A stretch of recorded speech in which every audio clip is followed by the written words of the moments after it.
That part about delaying prosecution or delaying cases, there's the Administration of Criminal Justice Act was supposed to help deal with that side of it.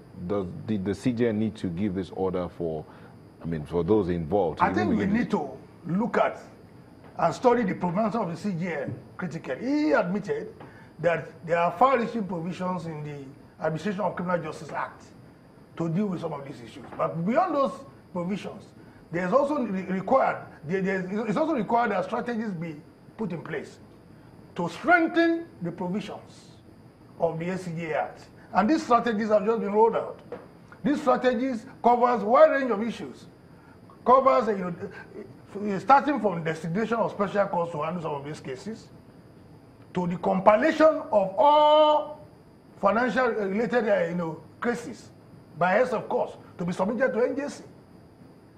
It also includes monitoring mechanism. An anti-corruption cases monitoring committee will be set up by NJC to monitor the activities of all those who are involved in the handling and prosecution of corruption cases. So the NJC will be aware of the cases, and so they can take track what is going on. So all cases of this nature must be compiled. And then the appellate courts have also said that they will earmark special dates every week. Special dates every week to deal with corruption cases. Mr. Shittu, if the NJC, has the NJC been that effective in oversight functions over the judges before now? You see, NJC has always been doing its best. But it's a different whether that best is enough in view of our circumstances. You don't think it's been good enough? Well, I will not sit here and indict an eminent body as NJC. No, we're not indicting. You understand me? Okay. I believe NJC is working on a daily basis. But the question is, has it been effective? Well, it's been effective, but with this pronouncement, NJC is likely to be more effective. The question of effectiveness is not. It should be taken for granted. No, I asked that question because the NJC was in existence when the Office of the Attorney General of the Federation began prosecuting some judges for cases for corruption issues and all of that. So, and that's supposed to be the job of the NJC, to oversight the judges and ensure that they deliver on their duties as it should be.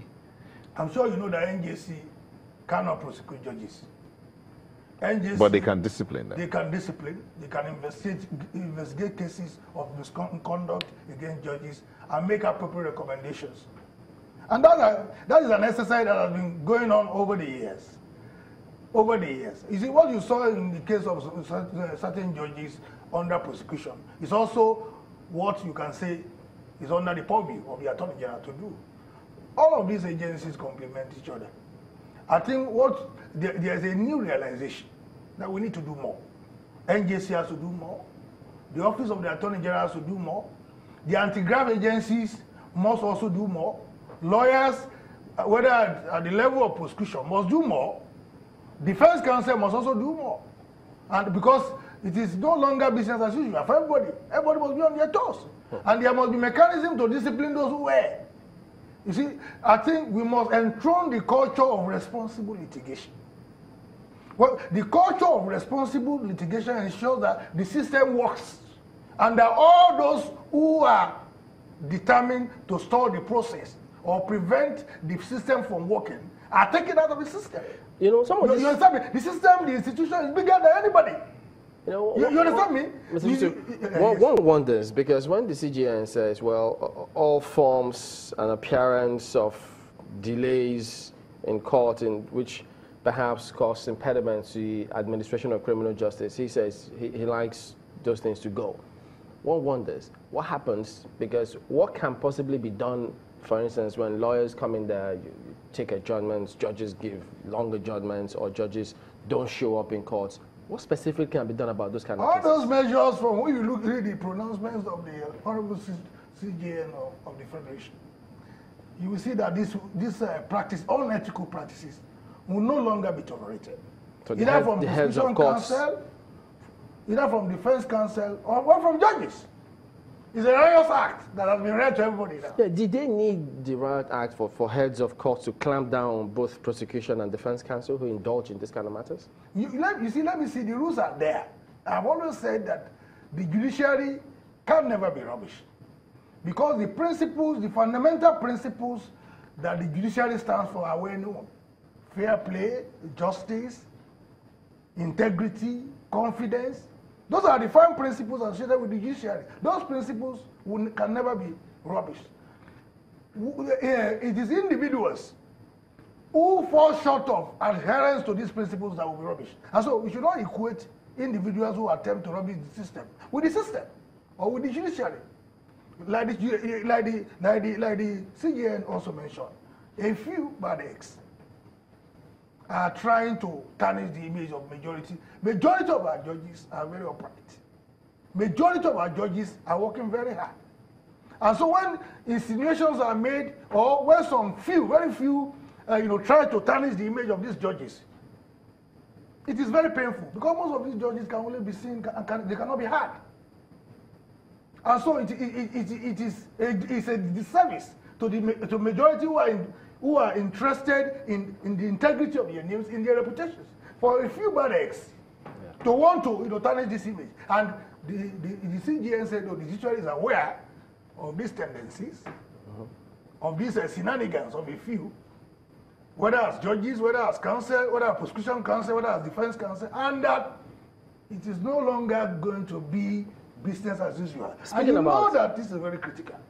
The judiciary of a country is the head of a country.